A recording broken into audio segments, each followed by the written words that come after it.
বিশ্ব শৰ্মা এটা মাটিৰ দালাল স্পষ্টভাৱে বিজেপিৰ পবিত্ৰ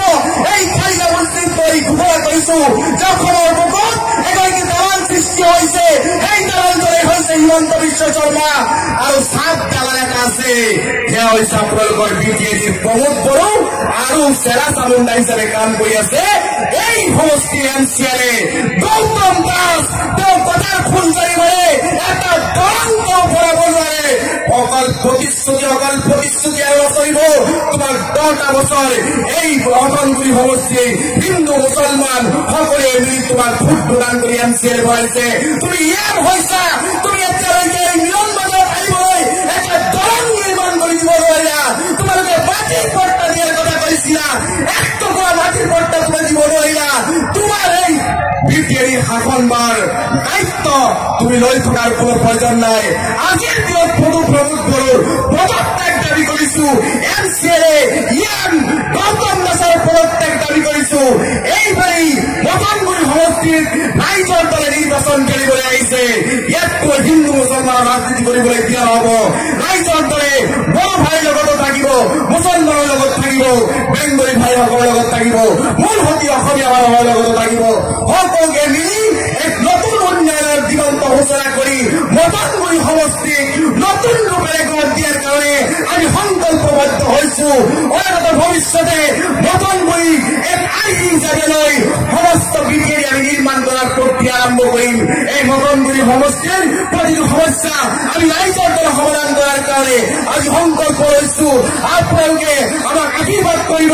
আমাৰ যি ৰাইজৰ দলৰ প্ৰাৰ্থী থাকিব এই মটনগুৰি সমষ্টিত আমি কোনো মুছলমানৰ ওচৰত ভোট ভিক্ষা কৰিবলৈ নাযাওঁ কোনো বড়ো ভাইৰ ওচৰত ভোট ভিক্ষা কৰিবলৈ নাযাওঁ আমি ৰাইজৰ দলে 100% মানুহৰ ঘৰে ঘৰে যাম আৰু 100% মানুহৰ ভোট লৈ আমি ৰাইজৰ দলে মটনগুৰি সমষ্টিক আমি বিজয় যাত্ৰা উৰাম আৰু উন্নয়নৰ এক নতুন দিগন্তৰ সৃষ্টি কৰি মটনগুৰিত সেয়া আমি প্ৰতিশ্ৰুতি প্ৰদান কৰিছো বহু প্ৰতিশ্ৰুতি বিভিন্ন ৰাজনৈতিক দলে দিলে ইয়াতে বিৰুদ্ধ মানুহ আছে আজি উগ্ৰ ব্যক্তিক দেখিছো তেওঁলোকে আগতেই লৈ কৈছো বহু বছৰ ধৰি তেওঁলোকে সেই এলপি স্কুলৰ বাৰান্দাত থিয় হৈ থাকি পথৰ পথত কিমানজনকে এমচিএলে বনালে কিমানজনকে বিধায়ক বনালে কিমানজনকে অসমৰ মুখ্যমন্ত্ৰী বনালে কোনোজন মুখ্যমন্ত্ৰী কোনোজন এমচিএলে কোনোজন ইএমএ কোনোজন এমএলএ কিন্তু এই বিটিচিৰ এই মটনগুৰি অঞ্চলৰ যি সমস্যা এই সমস্যা সমাধান কৰি লৈ নিদিলে আজি ৰাস্তা ঘাটৰ সমস্যা যথেষ্ট দেখিছো মটনগুৰিত ৰাস্তা ঘাটৰ সমস্যা কিন্তু আজিলৈকে সমাধান নহল বিজেপি পৰিমাণ জাগাত যদি আমি যাওঁ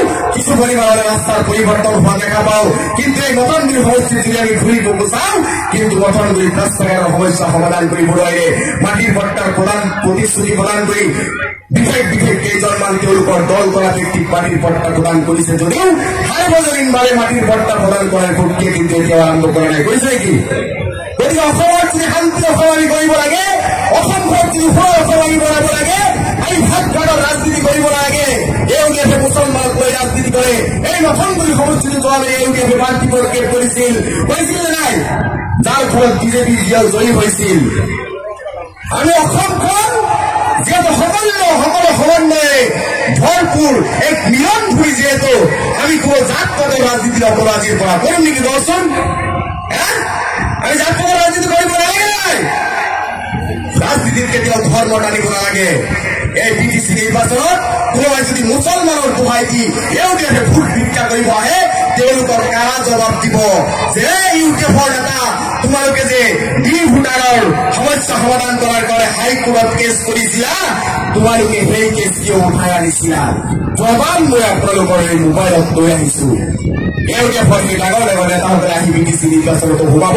আৰু তেওঁলোকে মুছলমানৰ দোহাই দি কাম দিব পাৰি টুপি লংগি ওৰা চৰকাৰ হোৱাৰ ঘোষণা কৰিব আৰু বিজেপিক দল দিয়া পাৰি দিয়াৰ কাৰণে তেওঁলোকে কুটিল ষড়যন্ত্ৰ কৰিব গতিকে এই সমষ্টিৰ পৰা এওঁলোকে ভক্ততে অনাগত ভৱিষ্যতে এজন মানুহে যদি এওঁলোকে হৈ কাম নকৰে তাৰ কাৰণে আজিৰ পৰা সংকল্প লওক আজি কোনোবাই বিজেপিৰ হিন্দুৰ নাম লৈ আহিব এই হিন্দু ভাইসকলে এতিয়া বুজি পোৱা হৈছে পেট্ৰল ডিপুত গ'লে হিন্দুৰ কাৰণে কি ভুকীয়া তেল দিয়ে নেকি কওকচোন দিয়ে নেকি গতিকে হিন্দু মুছলমানৰ খেলটো অসমত চিৰতৰে বন্ধ কৰিব লাগে আমি মানুহক ভাল পাওঁ ৰাইজৰ দলে মানুহক কৰি চলিব বিচাৰে সমন্বয়ৰ বৰ অসম আমি কৰিব বিচাৰো আৰু সেই সমন্বয়ৰ বৰ অসম আজিৰ দিনত কাৰ নেতৃত্বত কৰিবলৈ আমি সক্ষম হ'ম এই অসমৰ সক্ৰিয়ভাৱে প্ৰত্যেকজন মানুহে উপলব্ধি কৰিছে হে হৈছে অখিল গগৈ ডাঙৰীয়াই যি অখিল গগৈ ডাঙৰীয়াই সৰ্বসাধাৰণ মানুহৰ কাৰণে দুখীয়া মানুহৰ কাৰণে কৃষকৰ কাৰণে নিষ্পেষিত বঞ্চিত মানুহৰ কাৰণে তেওঁ সংগ্ৰাম কৰি মাটিৰ পট্টা প্ৰদানৰ দাবীত বিভিন্ন সমস্যা সমাধানৰ স্বাৰ্থত তেওঁ আন্দোলন কৰি জীৱনত চন্ত্ৰিত হয় এই বিজেপি এই কংগ্ৰেছে অখিল গগৈ ডাঙৰীয়াক জেলৰ ভাত খুৱাইছে যি অখিল গগৈ ডাঙৰীয়াই মানুহৰ কাৰণে কান্দে মানুহৰ দুখ বেদনা বুজি পায় যি অখিল গগৈ ডাঙৰীয়াই কৃষকৰ সমস্যা সমাধান হোৱাটো বিচাৰে যি অখিল গগৈ ডাঙৰীয়াই উচ্চ ধৰা মানুহৰ কেনেকুৱা লাগে এই মৰ্ম বেদনা বুজি পায় যি অখিল গগৈ ডাঙৰীয়াই মানুহে মাটি ভেটি ওচৰ ললে কি অৱস্থা হয় সেই মৰ্ম বেদনা যিগৰাকী নেতাই বুজি পায় সেইগৰাকী নেতাৰ হাত মজবুত কৰাৰ কাৰণে এই বিটিচি অঞ্চলতে ৰাইজৰ দলে